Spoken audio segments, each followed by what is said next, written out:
Aloha, my name is Nomana Angelo, and I graduated in 1986. I work at the Pearl Harbor Naval Shipyard, and I'm head of all production and skills training. I'm also a success coach, a keynote speaker, and I do leadership training on the outside also. Hold on, wait.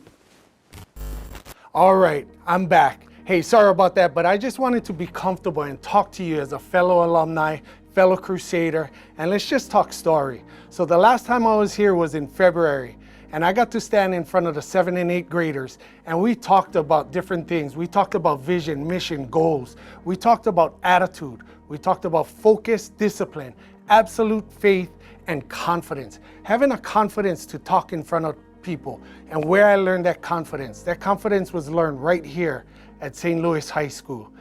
As a graduate of 1986 going through, we learned about the brotherhood and being confident in a brotherhood and what people do.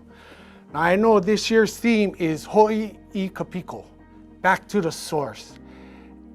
And I thought about going back to the source, and the source definitely is St. Louis High School, but it even goes back further. And I want to relate this to you in a couple stories, because if I go with a slideshow and give you 40 different slides, I know for me, if I'm looking at a slideshow, I just lose focus and it's like, oh, here we go, 40 different slides. So I want to talk story with you folks, let you know a couple stories on how I got to back to the source.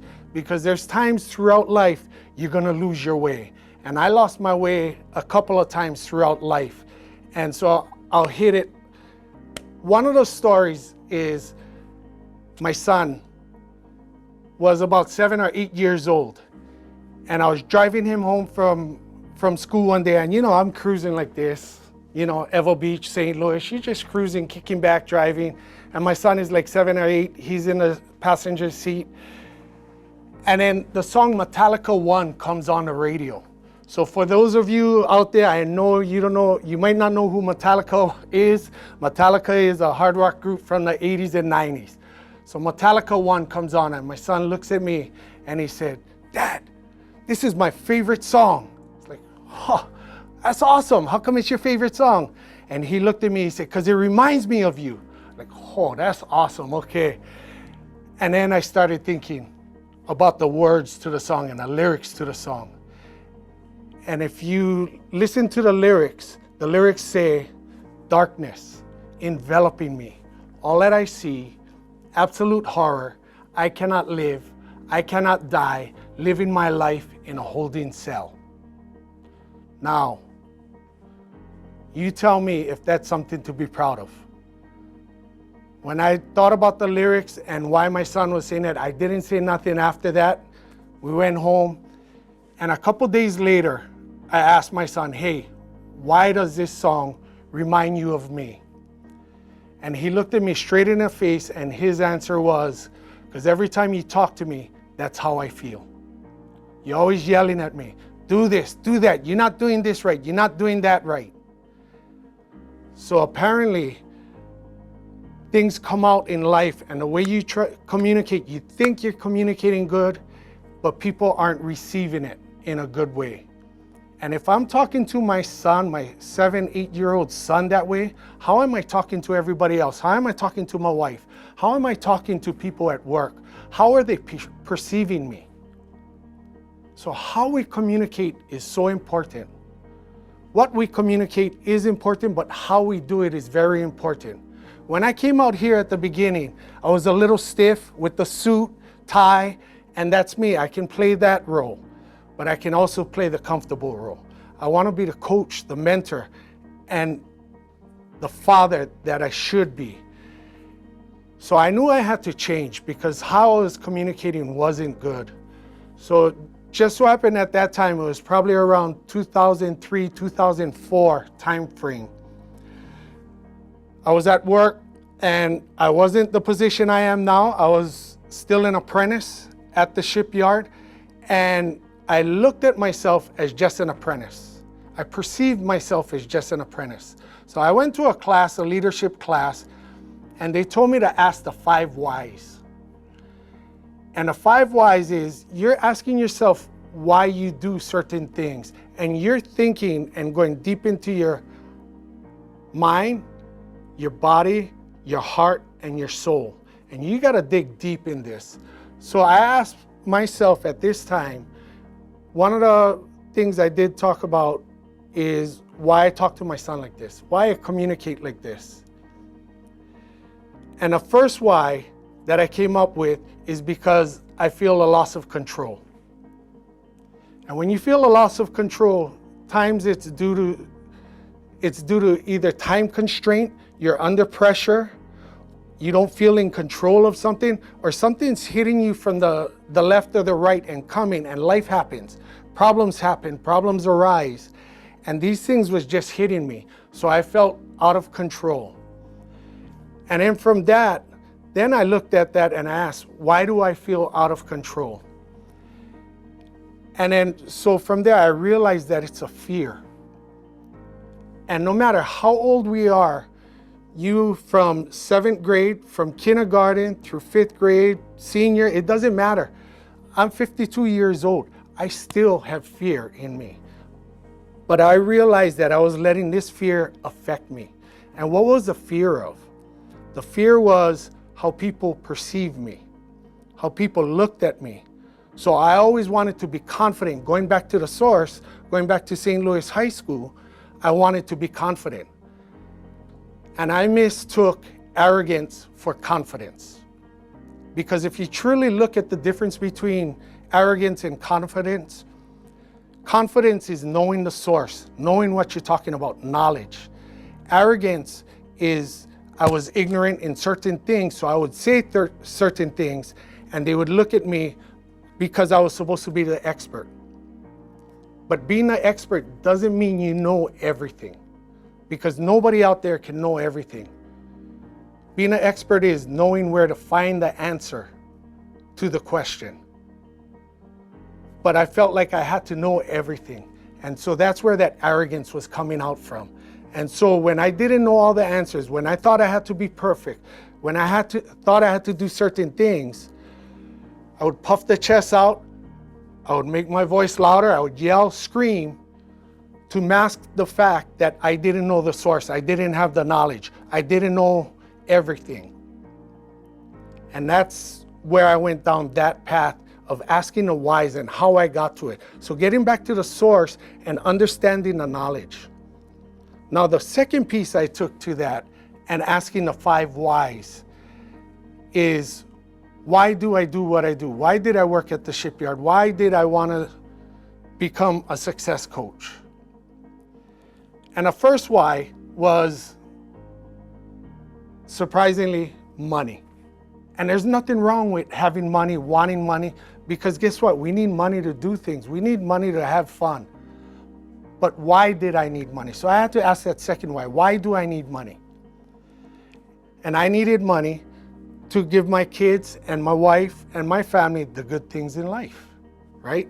I wanted a roof over my head, live in a nice town, go out, have fun, have steak dinner, go on nice trips, do all the nice things that families should do, and spending time with friends. So now why did I want to do that? And this part was a little tough for me, and this is where we have to get deeper in the soul, because once you go past that second why or third why, now you're starting to get down into the heart. Now you're starting to get down back into the source of what you were taught. And really, that third why is the feelings that I got.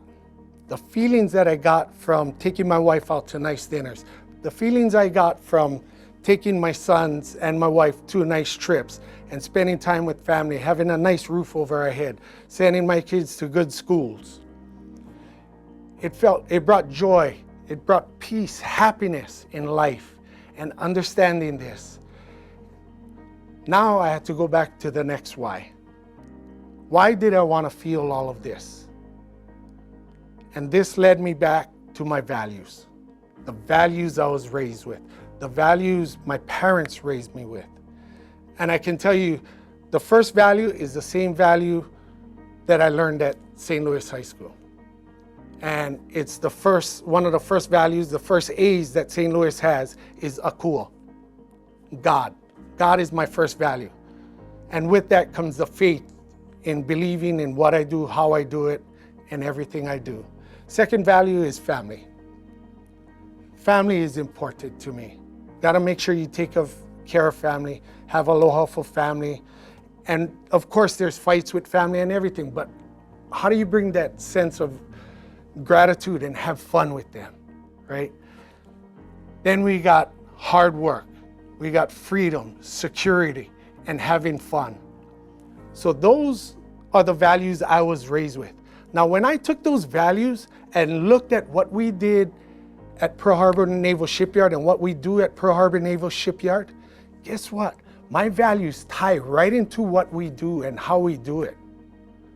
So I went from somebody yelling, screaming, and being an ugly person, I'll just say it that way, to being calm, cool, collected, being able to think, being able to respond, vice react. All based on going back to the source, going back to the values that was ingrained in me from my parents, from St. Louis High School, from my tutu and ancestors past. Going back to the source for me is about going back to your values, going back to your roots, going back to your heart, your mind, your body, and your soul, because everything is all encompassed in one, and living that life.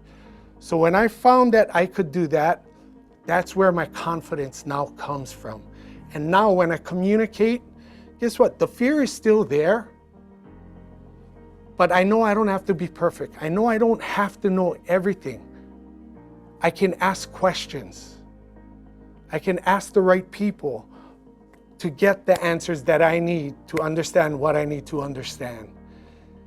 And that's why when I do coaching, when I do different things, it's not only values-based, but it's principle-based. Because principle-based lets me understand what I'm talking about. It's not just knowing certain things and doing a checklist. It's understanding why that principle is there, why we do the things we do. So I do a value and principle-based coaching system and go from there. And that's the message I want to get back to you, is getting back to the source, is knowing where you came from, understanding where you came from, going back to the roots of your family values, what you were raised with. And like I said, a lot of the values I learned right here in the halls of St. Louis High School, on the slopes of Kalaipohaku. And when we talk about the brotherhood is strong, it's there. And nobody outside this school realizes how strong that brotherhood is. So I can tell you, when I do my work now, it's to help people. I don't do things for me, I do things for other people to help people get to where they want to get to. And we go back to the vision, the mission, the goals. I can tell you, my vision is to be the best coach and inspirational keynote speaker in the world. That's my vision. But what's my purpose? My purpose is to bring aloha, joy, happiness to everybody I come into contact with. Because if I can bring that, and when they leave that conversation with me or the time with me, and I can raise their energy level, I can raise their spirits higher than when they came in and talked to me, then my purpose is settled. Then I realize my purpose and my heart feels good, my mind feels good. Everything in me feels good because I achieved my purpose. Now my mission is to inspire people to achieve their goals, dreams, and aspirations beyond their wildest imagination. Now, if I can achieve my purpose and my mission and tie that together and have somebody reach their goals, dreams, and aspirations beyond their wildest imagination, now I'm at ease. Now I can relax and feel good because I hit my purpose, my mission, and my vision. So I'm going to challenge you folks out there. What is your purpose? What is your mission? And what is your vision as a person? And tie that back to your family roots, your values, how you got there. And then now from here, every communication you have with somebody, bring it with that purpose, that vision, and that mission. Because when I'm communicating, that's what I remember in here, that's what I remember in here, and that's what I remember in here. Heart, body, mind, and soul, all the way throughout.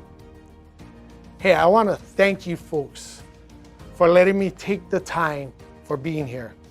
So one of the last values, and I left it out on purpose, that I live by is gratitude. Showing gratitude for everything I have. The life I have is because of Akua, family, and all the values I was taught throughout.